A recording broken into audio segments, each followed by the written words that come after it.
പുതിയൊരു വീഡിയോയിലേക്ക് എല്ലാവർക്കും സ്വാഗതം. ഞാനൊരു വലിയ മത്തി കിട്ടിയിട്ടുണ്ടായിരുന്നു. അത് ഒന്ന് ഫ്രൈ ചെയ്തെടുക്കാം കേട്ടോ ചെയ്യുന്നത്. നമ്മൾ വെളിച്ചെണ്ണ ചൂടായിരിക്കുന്നു.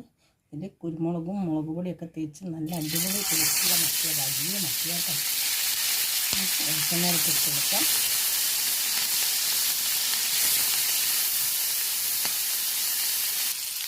കുറച്ച് കരിവേപ്പില ഇട്ട് കൊടുക്കാം കേട്ടോ.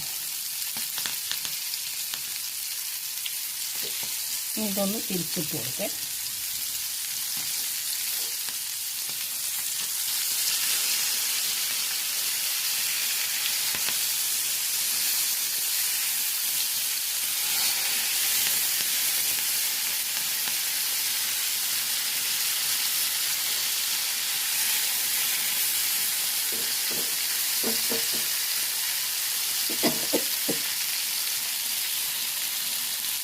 ഇത് നോക്കും, മത്തി ഇവിടെ റെഡി ആയിട്ടുണ്ട്. ഞാൻ ഗ്യാസ് ഓഫാക്കണേ. ഞാനിതൊരു പ്ലേറ്റിലേക്ക് മാറ്റട്ടെ. നമ്മൾ മത്തി ഇതാ ഫ്രൈ റെഡി ആയിക്കുന്നേ. ഇവിടെ ഈ വീഡിയോ ഇഷ്ടപ്പെട്ട എല്ലാവരും എനിക്ക് ലൈക്ക് ചെയ്യുക, ഷെയർ ചെയ്യുക, സബ്സ്ക്രൈബ് ചെയ്യുക. പുതിയൊരു വീഡിയോ ആയിട്ട് വരുന്നതാണ്.